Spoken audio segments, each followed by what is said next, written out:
What's something that can't be explained? It must be experienced. Sensory overload disorder attacks. I thought that I was having anxiety attacks for years, until I finally heard about sensory overload disorder and it all clicked. I find it hard to explain to people, and others don't tend to realize how much it affects me or how my brain reacts to it. I haven't met anyone else with this disorder either. I don't know anyone who actually knows what it's like. Virtual reality, and it'll only get harder to explain as it evolves. It's really something you have to try for yourself. It's too hard to explain to people that it really feels like you're there and can physically reach out and interact with things. You can see depth of field and you can tell how far away something is. Too many people pass it off as a trend that will die off because they try a $5 Google Cardboard. Virtual reality with room scale and motion tracked controllers and a headset tuned to your vision/head is amazing. Super excited for the Valve Index and the Index controllers. Big game changer for sure. The whole concept of pain. When I was a kid, my parents told me not to stick my finger in the electric fan while it was on. Was always curious what would happen. One day, I decided to test it to find out. Came crying to my mommy with a bleeding finger. Finger wasn't cut off, but it hurt a lot. LMAO. Toxic relationships. Specifically how to realize you're in one, and sometimes when to get out.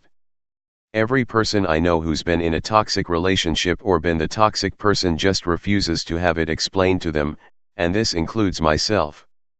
It has to come from you to realize what's toxic, unfortunately. The feeling of uncertainty. Not knowing if tomorrow will feel the same as today. Knowing you won't always feel like this, but not knowing when you're going to realize it.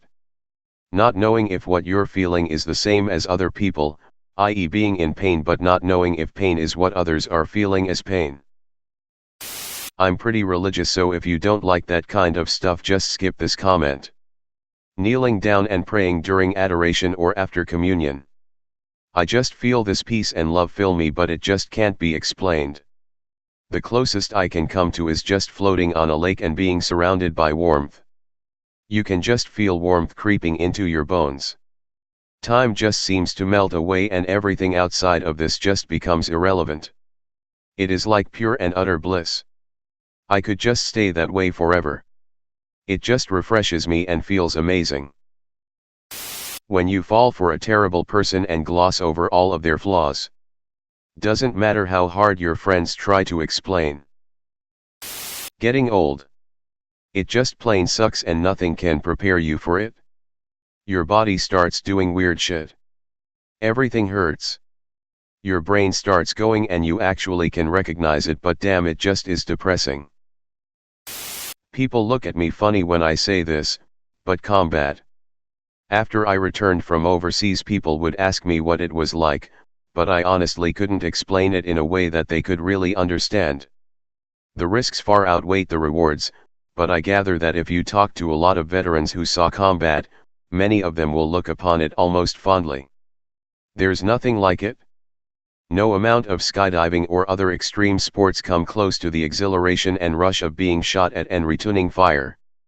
It's an experience unmatched by anything in the world, where the only difference between life and death is if you're better at making subtle aiming changes.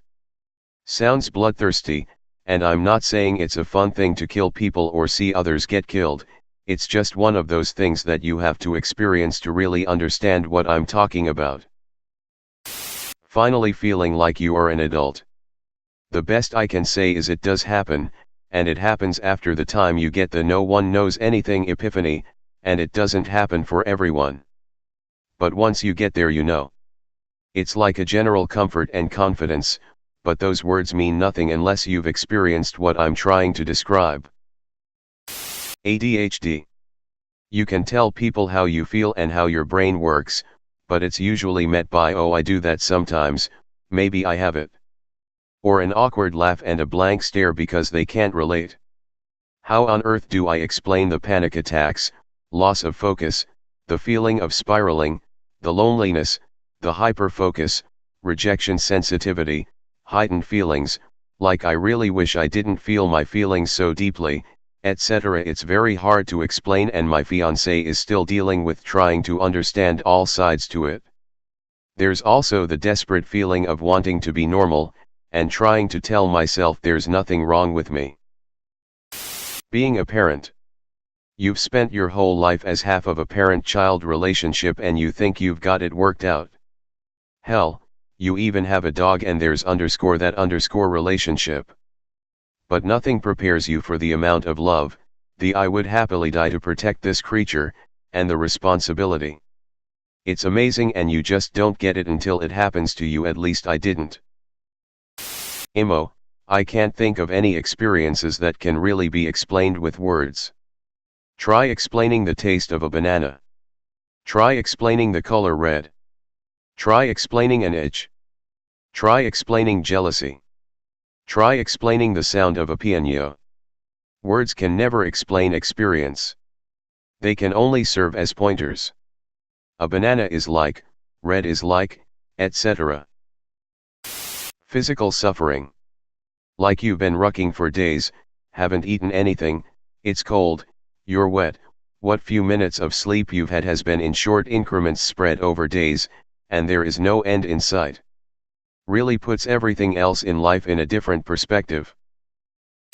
I've talked about this before on here, but one time I was having sex with my girlfriend after a shower.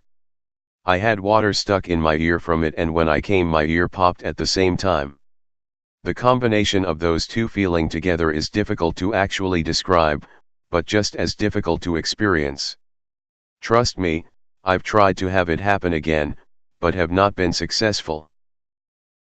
Having a learning disorder or any disorder that inhibits your cognitive function. There is really no way to properly explain what it's like to have minimal visuospatial processing, or no working memory, or a slow processing speed, or any of the deficits that come with it. It's more than my brain doesn't work or I struggle at this.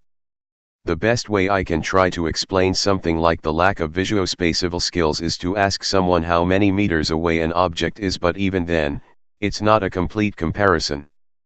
They still have a rough idea of where that object is, and may be able to roughly translate feet to meters.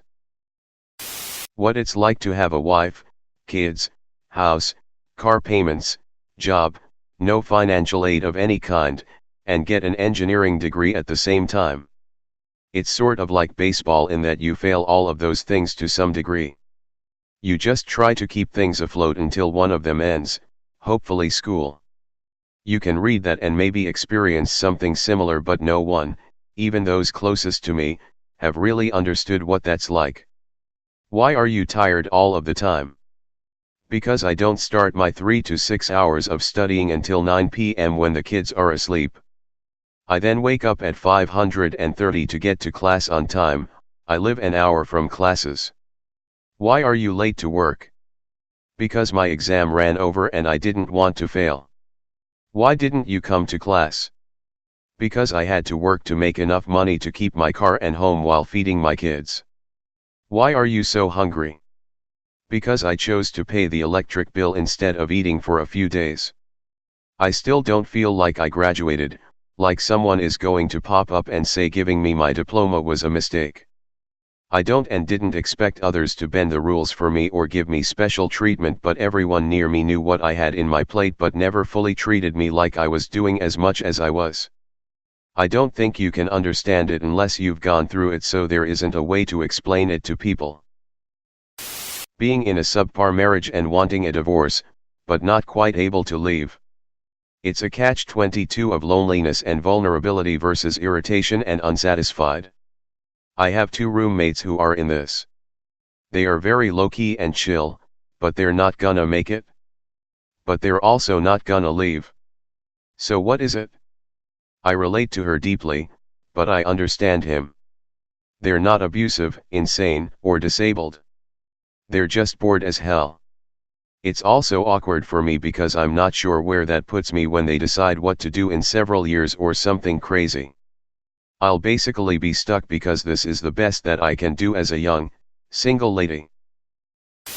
Female and male G-spots. Most people I know have only experienced a regular orgasm as opposed to a fully body one that the G-spot brings.